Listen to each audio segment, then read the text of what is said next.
Hi. The classroom experience I want to talk about this week was actually one not of my own, but where I volunteered this last year.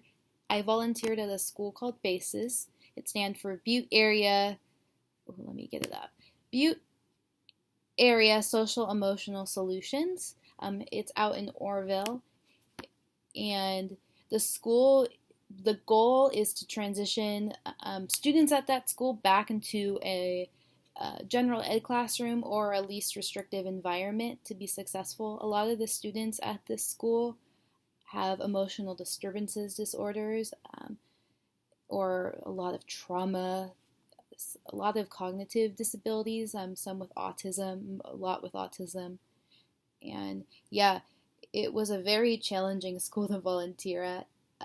And I really got to see how some of these special education transition schools operate. It's not for a lack of loving teachers because there was many staff there that really tried their hardest to get these kids some trauma-informed education, but some of the lack of resources that I saw was one, just staff. There in the classroom that I volunteered at, there was about 10 students in, which doesn't seem like a lot, but when each of those students have emotional disturbance disorders, that they are very aggressive. And the teacher, or the class that I was in, only had one teacher and one paraprofessional in the whole time.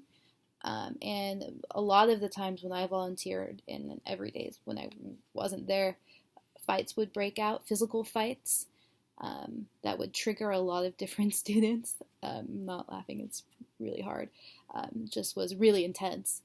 And uh, there would only be one teacher in, and one teacher or one paraprofessional that would have to take the students out of the room while they fought or destroyed the room because they were triggered by something. When I was volunteering there, I had to take groups of students alone to different parts of the school to help protect them from not being involved with other students' conflict. And I was just a volunteer legally, like, weren't really supposed to do that, but there wasn't any other option.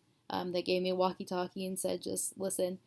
And so that's just one situation. Another was there was only one slide in the whole school, and around it was a rock pile, and that was their play equipment. The teacher who I volunteered at, this was her first year there. Actually, all of the staff, it was their first year because they redid the whole program. But she said when she got there that there was no PE equipment for them at all, like no balls, nothing. There was a basketball hoop there, so there's a basketball hoop and a slide, and that was all that they had. And there was a lot of students at this school. It's K through 12, and one thing that they tried to implement was PE time with the kids so they could get some exercise and get some energy out, but they had to pay for a lot of those resources themselves. The teacher that I volunteered in our classroom had to pay for a lot of her resources out of her own pocket just because of a lack of money given to the school. I saw that in the movie that we watched. The teacher had to buy her own books for the kids, and it's very true in these types of schools. So I wanted to talk about that this week because I grew up in Southern California in fairly affluent schools, and with volunteering at this school really opened my eyes to the way that some of these students who should have more help than any other like student who is atypical or not atypical, neurotypical, like these kids need extra trauma-informed education and they're just not given enough resources. So